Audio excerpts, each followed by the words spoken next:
quick note, this is my first time doing one of these types of deals where I'm trying to explain things. I'm not very good at explaining. I'm trying to get better at it.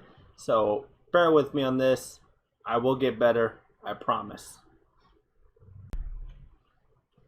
Hello everybody, Mag here, and today I want to talk to you about one action that you see on a daily basis that you can use for magic. Now, obviously, magic is an actual thing that we do, but it's a fun concept because, people like magic. Also, there are different types of RPGs, tabletop RPGs, like D&D and such, where you can incorporate your own types of magic depending on, how you run it. There's various other things. I have not really delved into them, but you're pretty sure you can with various other types of tabletop RPGs. Now, I know for a fact in Dungeons & Dragons there was a thing where you can create your own magic, and they had this whole shebang things, but I ain't going to be getting into that.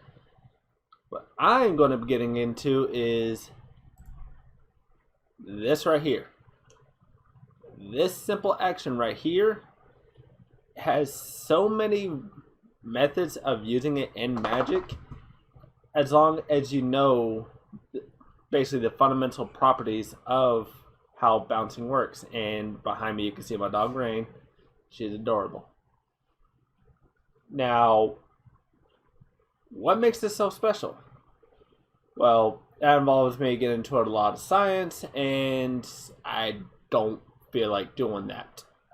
Sorry. So, first off, let's just go ahead and get some basics in here about how, bouncing works.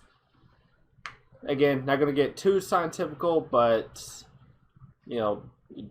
as you see, ball falls, it stretches, expands, and then contrasts and bounces back up. That properties, you can come up with very numerous different types of ideas. Now, typically you would think, when you do bouncing, you would be like, okay, I'm just gonna, turn. Actually, you know what?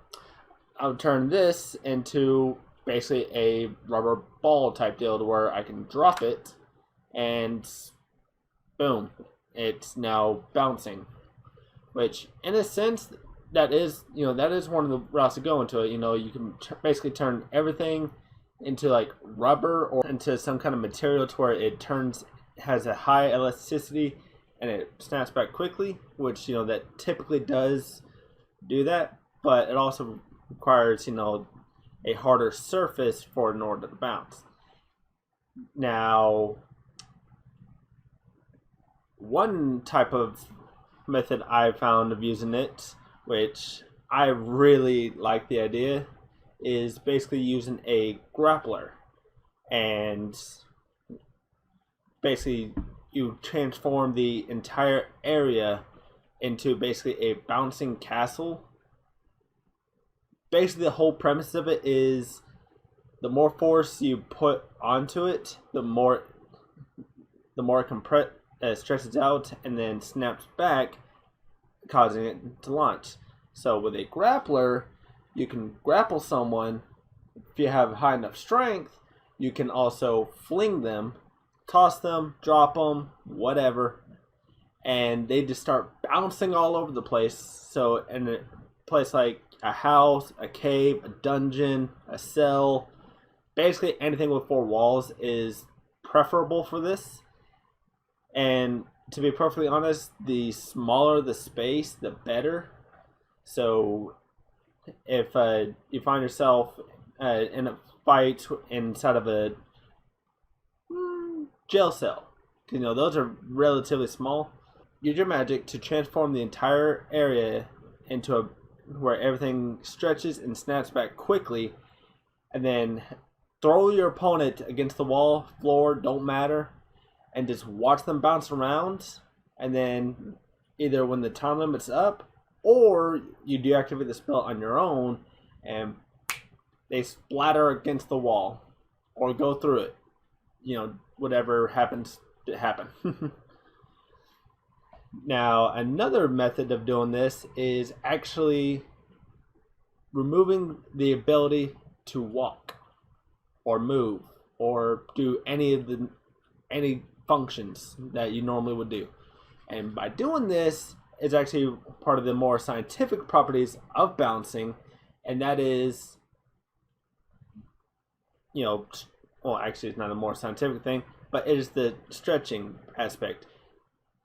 See, if you were to remove the ability for it to expand, it would just hit the ground. Nothing would happen. It would just hit the ground and probably roll because it cannot stretch, so it has nothing to snap it back up. Now, when you move, you know, just by doing this, I am stretching my muscles to, you know, move my hands. Now, if I remove my ability to stretch my muscles, basically be stuck like this, because your mind sends the electrical impulses to your nerve endings on your muscles to stretch, and without it being able to stretch, it can only contrast. So, in other words, it could also just constantly just close in, close in, close in. Eventually just starts crumbling into my own hand, breaking all my bones. Now imagine doing that to the entire body. That is a messed up way of killing somebody. I probably shouldn't be talking about killing people, but then again, this is all just for, you know, for something that you literally cannot do, and this is for creating spells for D&D or whatever premises you happen to have. Now let's talk about some defensive properties. Alright, typically, you know, again, I'm sticking with D&D because that's the one I'm most familiar with. Typically you would, you know, be wearing, you know, plate armor or something like that. Against slashing and piercing weapons, this will not necessarily work too well, but it can to an extent, because you can increase the density of the material to where basically you go from wearing like a chainmail to mithril. So it can actually help prevent that. But where it excels at is blunt weaponry, aka fists, mace, yada yada yada. Anything that, you know, won't pierce your skin. Alright. Now what you can do is, especially let's say you have a, actually you don't even need to have, you know, heavy armor, but one way of doing it is have thick armor and have it to where it is, you change it to where it expands and contracts extremely quickly, a lot quicker than what metal does, because that initial hit will go right in and then out instantly because it cannot penetrate it. It will not shatter it. Now, doing so will cause them to fling their weapon back, and, you know, if it was a typical fight, they would be open for an attack because, well, openings. Now, another way you do it is to change the properties of their weapons. Now, you can change it, basically, you'll be able to change it from a sturdy type of metal or wood or whatever to a lot more elastic to essentially a softer one, to where it will cause less damage to your armor than initially perceived. Basically, think of it as turning a steel sword into a foam sword. That's essentially the premises here. And I'm not talking about, like, you know, those hard foam swords that get hit, you can get a black eye. I'm talking about like the noodles that you go swimming at a pool with. You know, those things, they can, you know, hurt you a little bit, but nothing bad. To be honest, there are plenty of different things that you can do with bouncing that, especially once you learn the science behind it, there are so many doors open up for it. Alright, so what I want you to do is comment down below, tell me what you think of this video first of all, and let me know anything that you can think of to do with bouncing magic. Not, just regular bouncing, because, I mean, come on now. I mean, it's fun and entertaining to watch for a while, but I mean, there's not a whole lot to it. I want to know what magics you can come up with. And also, I will be doing more of these because, and also, it's also why I really want some input on this, because two of my friends are creating a whole new magic system, basically where you can create your own spells based off of certain types of magic, and I would absolutely love to have help breaking these magics, because otherwise I'm just gonna do it myself, and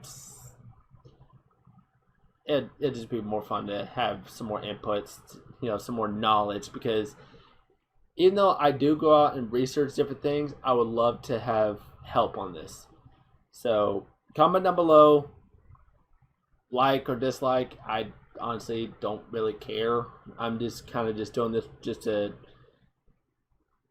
get people's minds out, have you think. I mean, hell, I didn't even know the science behind this until my friend asked me what I could do with bouncing magic. That's why this video exists. But, well, for now, I am Mag, and I'll catch y'all next time. Bye!